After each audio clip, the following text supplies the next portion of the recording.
He was distracted again. This time when we were choosing the wedding candies. Before I could say anything, a phone rang suddenly. He glanced at it, hung up.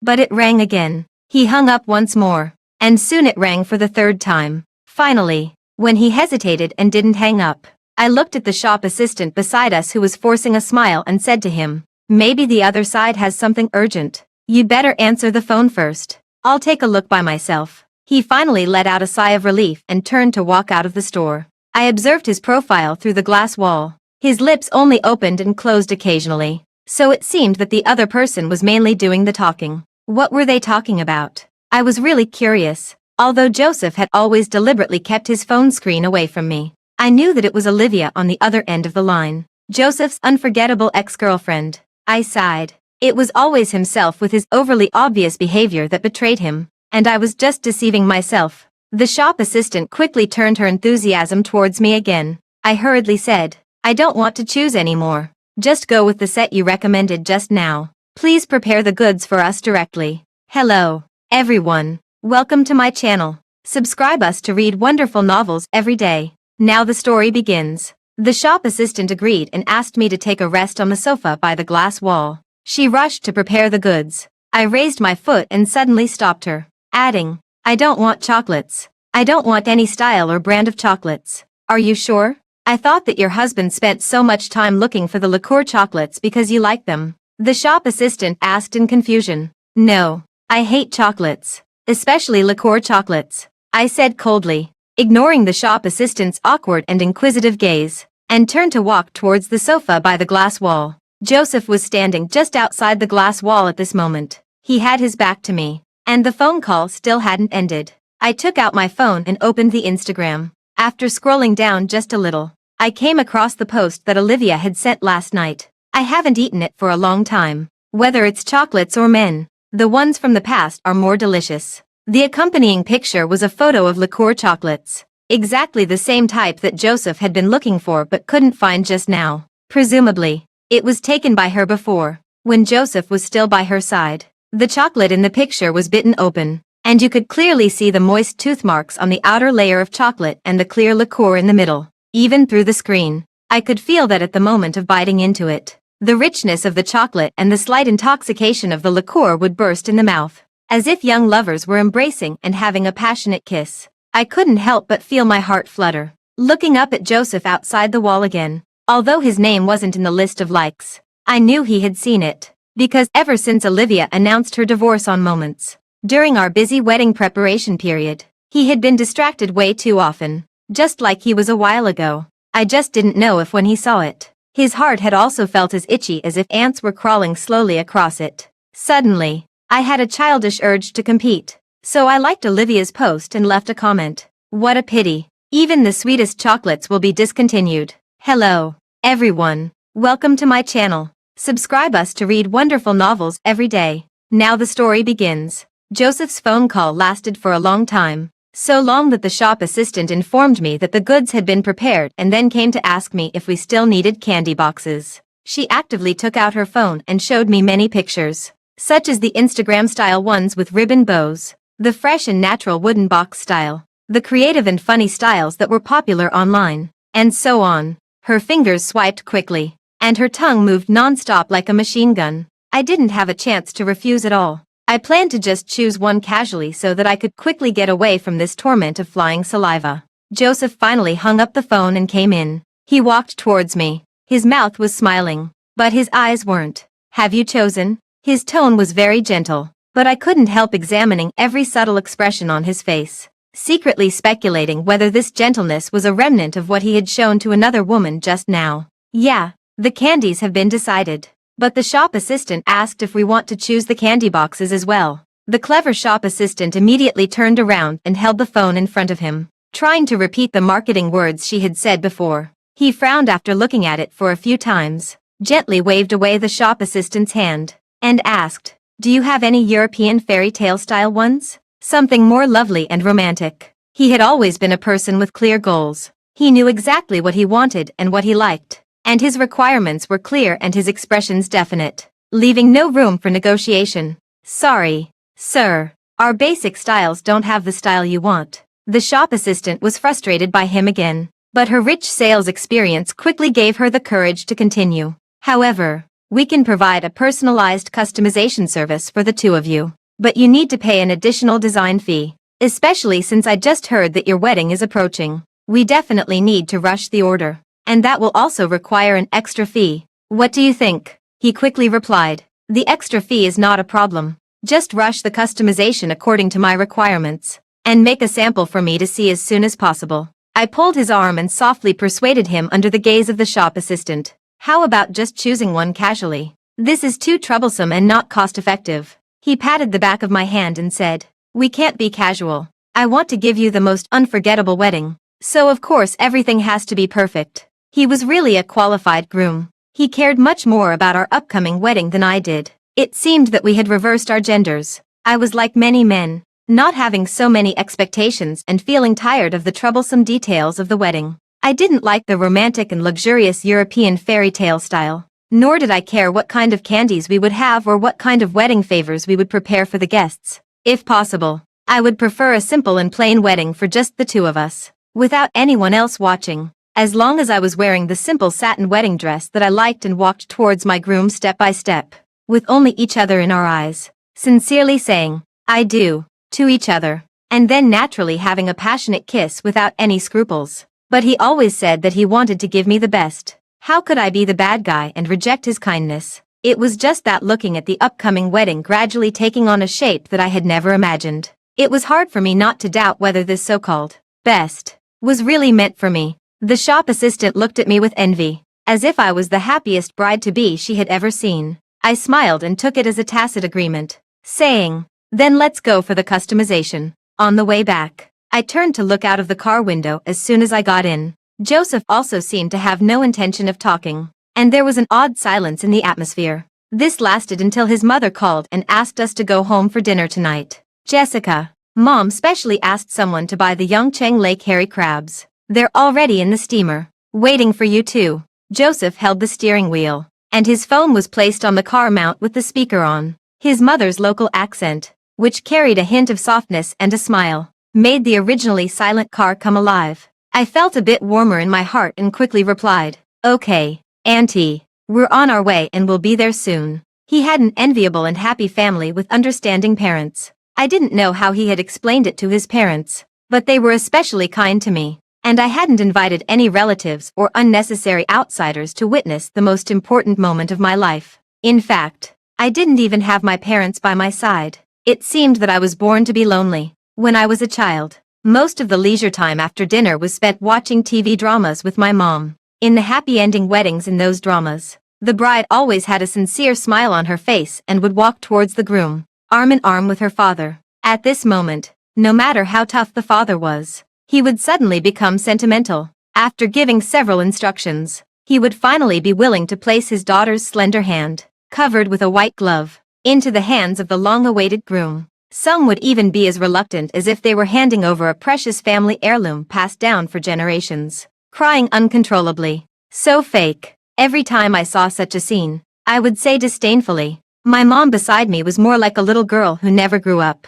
She often cried more sincerely than the characters in the drama. I thought her acting was much better, but it was a pity that her appearance was a bit lacking. Otherwise, if she played the role, it might be even more touching. What's fake about it? There's no parent who doesn't love their daughter. Really? Then why doesn't Dad come home? My words were actually a bit vicious. I knew very well that Dad had another family outside. Since I could remember, Dad rarely came home. Mom said he was doing business outside and asked me to understand him, for the sake of the various novel toys that Dad would bring me every time he came home. I was willing to listen to Mom and barely endured his prickly affection when he came back occasionally. I always thought we were a normal family, until I gradually grew up, went to school, and expanded my activities. Inevitably, the voices of the neighbors reached my ears from all directions in various ways. It was really absurd that I actually learned the truth about my family from other people's mouths. Do you know that the man in Hayden's family has a mistress outside? Hey, I heard that your dad doesn't want you anymore. My mom said he had another son outside. The first time I heard these words, I went home crying and questioned my mom. Is what they said true? Why did you lie to me? Mom quickly covered my mouth and said viciously, Don't listen to their nonsense. It's those little vixens outside who seduced him. Your dad can't possibly not come back. I won't divorce him and let him have a good time outside. As long as I don't divorce him, I'm still Mrs. Lin. I was scared by the hatred in her eyes that I had never seen before and didn't dare to say anything. Later, after hearing it many times, I gradually understood that it wasn't hatred. She loved Dad. The harsher her words were, the deeper her love was. She not only didn't allow me to deny her love but also asked me to wear a false mask and still love Dad as if I knew nothing. I wasn't as good at deceiving as she was. I couldn't do it. He's busy with his career outside. You need to understand him. He loves you and our family. She always said this, not knowing who she was talking to. He will come back sooner or later. When you grow up and get married, you will also walk towards the man you love, arm in arm with him. I couldn't help but start saying harsh words too. I don't want him. I don't want to get married either. Mom would always push me and say, "What silly things are you saying, child?" Indeed, they were silly words. From the first day I met Joseph, I completely threw my childish vow out of my mind. I dreamed of marrying him, who made him appear out of the blue at my most frightened moment, stunning me and stirring up waves in my otherwise still heart. He had to be responsible for me. When I was in college, Dad finally returned home, stopped running around, and opened a small supermarket with Mom in our local area. Leading an ordinary life, Mom was like a victorious general. After enduring for so many years, she finally straightened her back and started going out to socialize. I heard her show off to others more than once. You see, men know very well who is the most important. Those women outside are just for fun. When it's time to come home, they will naturally come back. She smiled so brightly. I didn't understand but was happy along with her. But I had already gotten used to a life without a father and couldn't accept his pretended affection as I did in my childhood. So I deliberately chose a university far away from home and even made excuses not to go home during winter and summer vacations. During the summer vacation of my sophomore year, Mom finally exploded. She couldn't accept that a family that had finally become complete was losing a member again. I still remember that night. I was sitting on a bench in an old park near the school, listening to Mom on the other end of the phone asking me loudly with a crying voice, "Why are you so disobedient? Are you trying to drive me to death?" There were a lot of mosquitoes in the park at night. I slapped and killed a mosquito that was feasting on my blood on my calf with one hand while holding the phone with the other, and perfunctorily said, "I'm not. I really have something to be busy with at school. I promise you that next time I have a vacation, I will definitely go home." After several rounds of arguing, my mom couldn't do anything to me because of the distance. After making me promise several times, she finally hung up the phone. Before hanging up, she casually complained, "You're really your dad's biological daughter. Even the words you use to perfunctory me are the same as his when he was young." I was stunned for a moment and suddenly found it funny. Genes were really amazing things. I had become the person I hated the most. I didn't know that I couldn't help laughing out loud. And this laugh almost killed me. "Little beauty. What's so funny? Why don't you have a chat with Uncle?" I was so busy dealing with my mom that I didn't notice that in the dark park, a lewd old man had appeared out of nowhere. He was wearing a washed-out old man's shirt. His pants were loose, and he reeked of alcohol as he approached me. I instinctively stepped back and wanted to run, but this instead excited him. He dragged out a chain of laughter and got closer and closer to me. I tensed every inch of my skin and desperately ran towards the exit on the park path. But I still couldn't escape the increasingly clear and terrifying laughter in my ears. "Help!" I shouted loudly. No one came. I could only keep running. Finally, I saw the exit. Outside was a busy avenue. I could even see the traffic lights. Where there were lights, there were people. And where there were people, there was hope of being saved. But I was still too slow. At the flower bed at the exit, a dark and rough forearm grabbed my neck, and my breathing became difficult instantly. I listened to the laughter of the person behind me in despair and struggled as I was dragged towards the woods deep in the park. "Let me go. Help! Help!" I shouted as loudly as I could. That's when Joseph appeared out of nowhere. I can't describe what he was like to me at that moment. All descriptions were too shallow and couldn't depict even 1/10,000th of the surging emotions in my heart. At that moment, I understood all those cheesy plots in idol dramas. Saving the beauty in distress is not really cliched, and offering to marry the savior is not an exaggeration either. A hero is a hero. From the moment he appeared, I began to fall in love with him. His young and strong arms easily made that man kneel down in submission. and also made my heart fall uncontrollably. But we were also careless because of our youth. On the way to take that man to the police station, he was stabbed in the arm by a small knife that the man carried with him. A momentary lapse in vigilance was enough for the bad guy to escape in the chaos. Joseph was very frustrated about this, and I was in a panic looking at his bleeding wound. I quickly pulled him to the hospital. Even though he was grimacing in pain, he still smiled and comforted me. "It's okay." I took a look. "The wound isn't deep. I can just go back to my dormitory and deal with it with some gauze." He added, "Don't worry. I'm a postgraduate majoring in clinical medicine at University A. Judging by your appearance, you're also a student, right?" "Hello. My name is Joseph. Would you like to be friends?" I couldn't say no to him. What a coincidence. "Hello, senior. My name is Jessica, and I'm from the same university as you. What's even more coincidental is that I'm also studying medicine, but I'm dedicated to exploring human psychology." Naturally, we went back to school together. At a traffic light intersection, I took advantage of the light to look up at his face. His jawline was well defined, his facial features were regular, and he had a very tough-looking face. He looked very reassuring. I had naturally imagined my future partner. I often set a series of standards and then was picky about them, always unable to come to a definite conclusion. But after he appeared, all my requirements and standards compromised and changed beyond recognition. I liked whatever he was like. Probably my gaze was too intense, so he pursed his lips slightly and looked down to gently admonish me. "Although it's not your fault, but a girl shouldn't wander around in secluded places at night. A gentleman doesn't stand under a dangerous wall. Not every man can restrain himself from becoming a dangerous wall." I wasn't wandering around. I was going for a walk and stopped to answer a phone call in the middle. "A walk? Yeah, as long as it doesn't rain. I go for a walk in that park every night," I answered seriously. The look of confusion on his face made him look stupidly cute, and I, who was still in a state of shock, actually felt a bit amused. The old park was near the school and had been abandoned for a long time. Except for a small lake covered with green algae, there were no pleasant landscapes, let alone the overgrown flower beds. There were few people going there usually. Since I passed by it accidentally, I fell in love with this place that no one paid attention to. At first, I went there occasionally,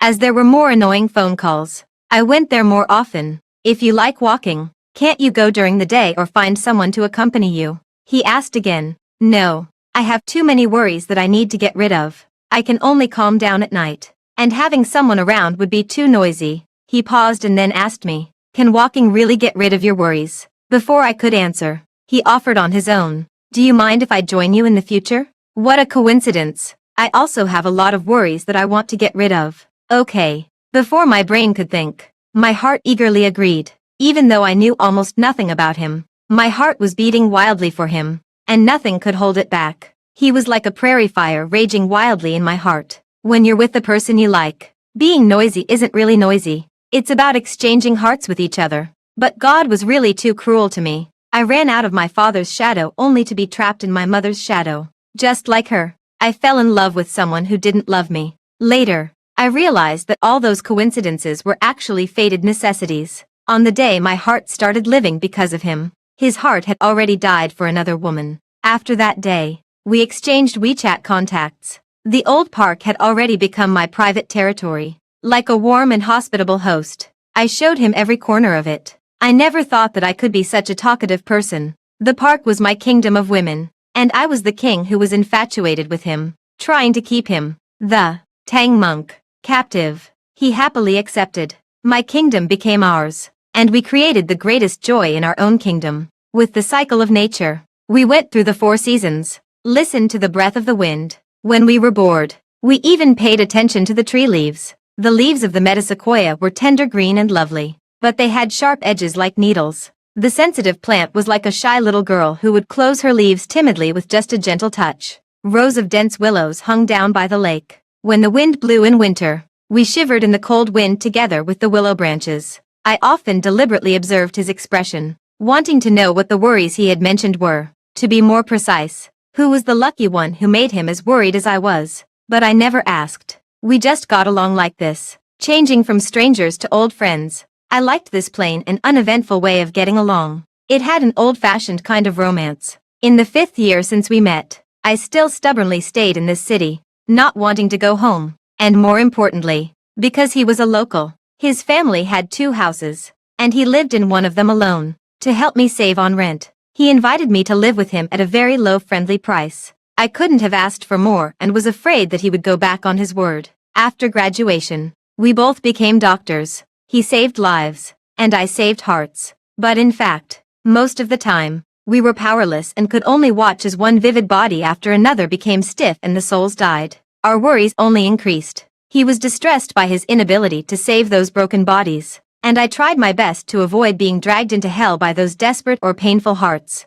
We still couldn't get out of the old park, and we wasted our free time there when we weren't working. I was willing to waste time on him. I naively thought that he felt the same way. I just didn't expect that secretly. During our time together, he was missing the past with another woman. One day, he excitedly took my hand to show me his amazing discovery. It turned out that somehow, the wind had carried spores, which absorbed the rich underground sap in the flower beds of the old park, and presented us with a few clusters of wild mushrooms. Our cautious instincts as doctors made us repeatedly identify them through various methods, and luckily, we confirmed that they were non-toxic. Shall I make soup with them when we take them back? There was a childlike excitement on his face. Great. Such fresh mushrooms will surely make a very fragrant soup.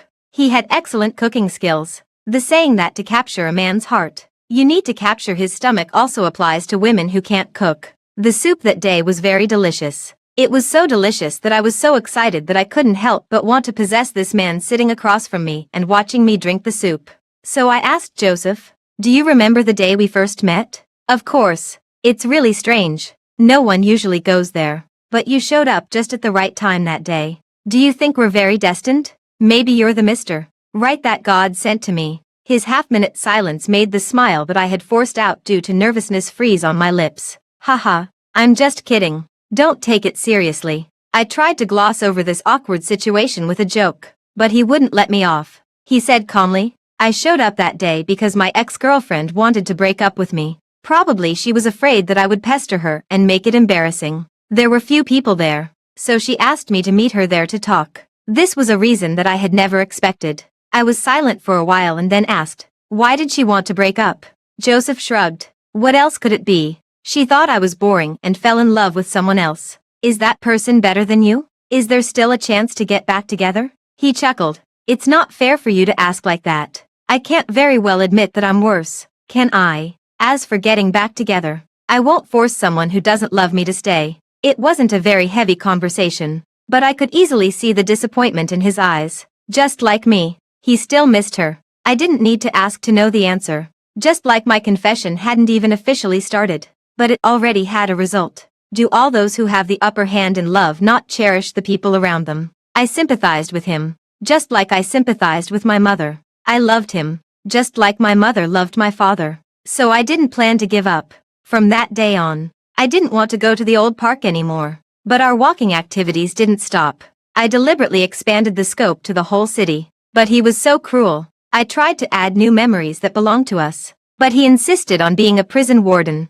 imprisoning me in the love story between him and another woman. He treated me like a memory mailbox, one after another. Her figure blatantly squeezed between us, day by day. From our conversations during walks, I gradually pieced together the image of this girl named Olivia. She was also an alumnus of our university, in the same grade as Joseph. It was no exaggeration to call her a remarkable person. I once saw her from a distance at a school evening party. She performed a folk dance alone, wearing a green dress with flowing sleeves. With just a flick of her fingers, she was full of grace. When she tilted her head back, she was like a proud peacock. I remember that my roommate once sighed that such a woman was naturally sought after by men. Indeed, I didn't pay attention, but I also heard that she had many suitors. I never thought that one day I would be qualified to be her rival in love. The Olivia in Joseph's words was more three-dimensional. She liked colorful fireworks, romantic fairy tales, delicious mushroom soup, and sweet liqueur chocolates.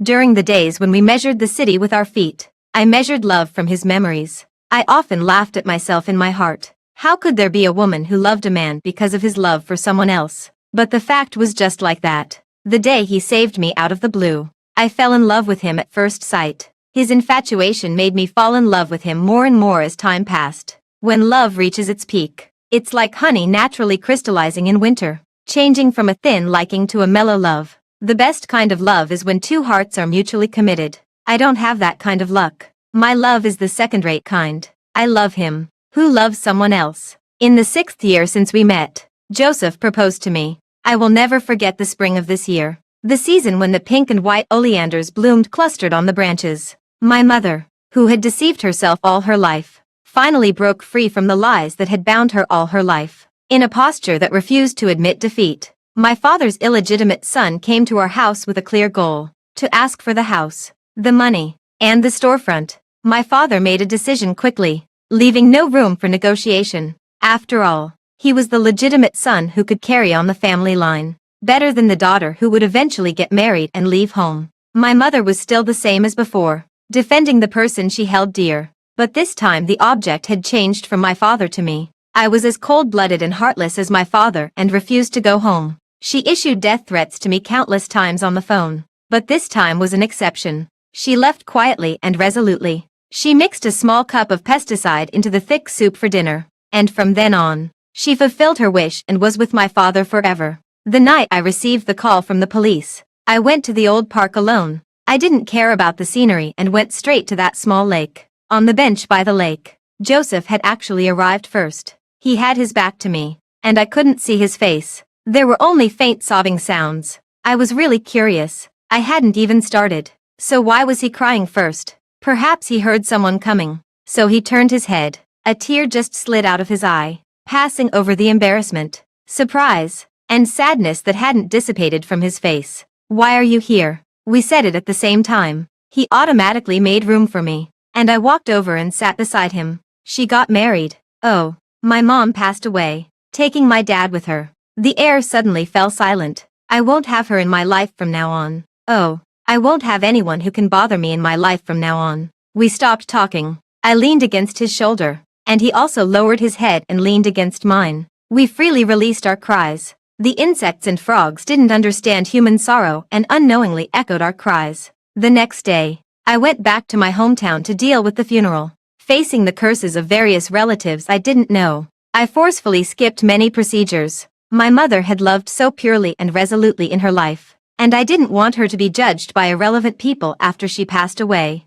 After turning all the assets into cash, my life became much richer, and I also had the courage to leave that home that didn't belong to me and that man who didn't love me. My mother was a lesson for me, waking me up from my dream. I was afraid of repeating the same mistakes. Joseph had originally said he would accompany me back, but I refused. Before leaving, I secretly asked an intermediary to help me find a house. I was following in my mother's footsteps, but I didn't want to become the second her. I didn't want humble love. On the day I was packing my things and preparing to move, Joseph stood quietly by the side for a long time before asking, "Do you really have to leave?" "I don't have a reason to stay, do I?" He was at a loss for words. After a while, he said, "Shall we go for a walk? It'll be the last time." I thought about it and said, "Okay." I put down the things in my hand, asked him to wait, deliberately put on makeup, and put on the coat that he had praised for looking nice before going out. For the last time, I wanted to leave the most beautiful me in his memories. This was the first time we went for a walk during the daytime. We had no destination and no direction, just walking along the old street outside the community. When we passed by a flower bed, he suddenly said to me, "Look, the greenery has been updated again." I looked in the direction he pointed. There were blooming peonies. The greenery was always being updated. In early spring, there were tulips. In summer, there were roses. In winter, there were pansies. No matter how it changed, the flowers in the flower bed were always in full bloom. I sighed. So beautiful. It's a pity that once the flowering period is over, they'll be replaced. He said again, "You know what? I never paid attention to these things when I passed by before. It's you who made me realize that there's romance everywhere in this city." I smiled. Fortunately, my 6 years weren't in vain after all. To him, I wasn't insignificant. When we reached a fork in the road, I wanted to go left and he wanted to go right.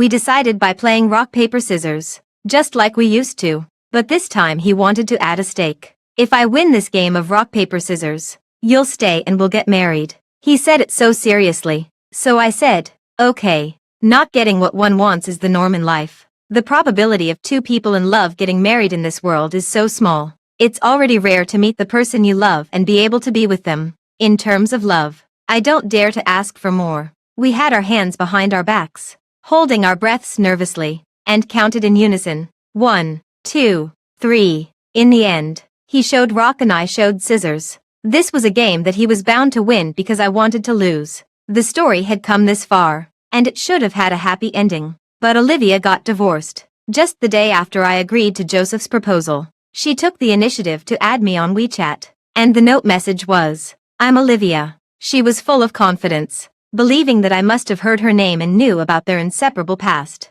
After adding me as a friend, she didn't say anything, but her moments was open. I looked at the latest post. It was just yesterday that she announced to the world that she was single again and could start accepting the pursuit of all the men who still missed her. Or maybe she was just announcing to Joseph and me that he could go back to her, and I should be sensible enough to let go. So that's how it was. But why? Joseph didn't do as she expected. I thought he would break up with me, but unexpectedly, he sped up the process of preparing for the wedding, as if I was the one he had been longing for, making him look forward to getting married.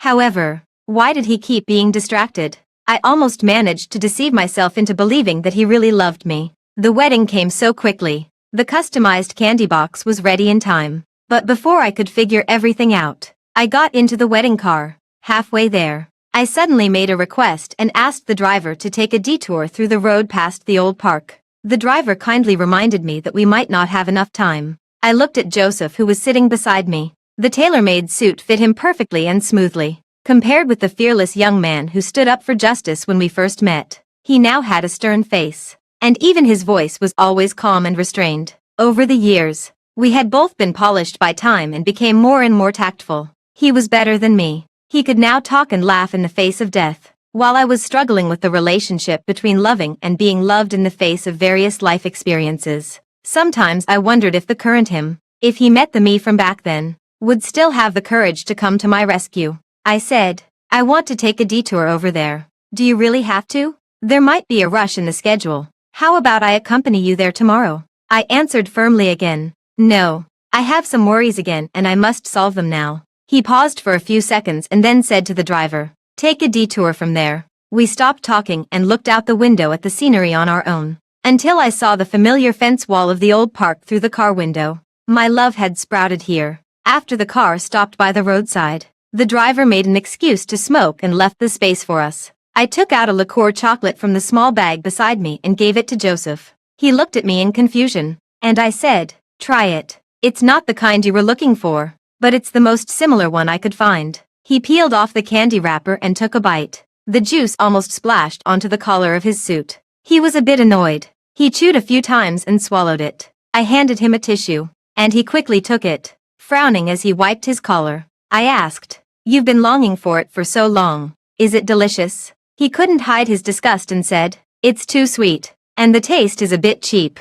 Fortunately, I didn't buy it at that time. He tentatively asked me, feeling a bit guilty, "Why did you give me this? Olivia got divorced. What are you going to do?" I didn't have time to beat around the bush, so I asked directly. He was like a frightened cat, instantly exuding a sense of nervousness all over his body. "How did you know?" "Naturally. She told me on her own initiative, but I don't care about her thoughts. I just want to ask you, do you still love her?" He opened his mouth, and it took him a long time to answer irrelevantly. "I don't want to settle for less." "Then do you love me? Isn't marrying me just settling for less?" This time he answered quickly and firmly. "To be honest, I've thought about it many times. I don't know if I love you, but I'm sure that you're the most suitable person for me." Looking at his uneasy expression, I chuckled and patted his hand, and said to the driver, "Drive. The wedding might be late." He let out a sigh of relief, and the car fell into silence again. When we passed the Cross-Sea Bridge,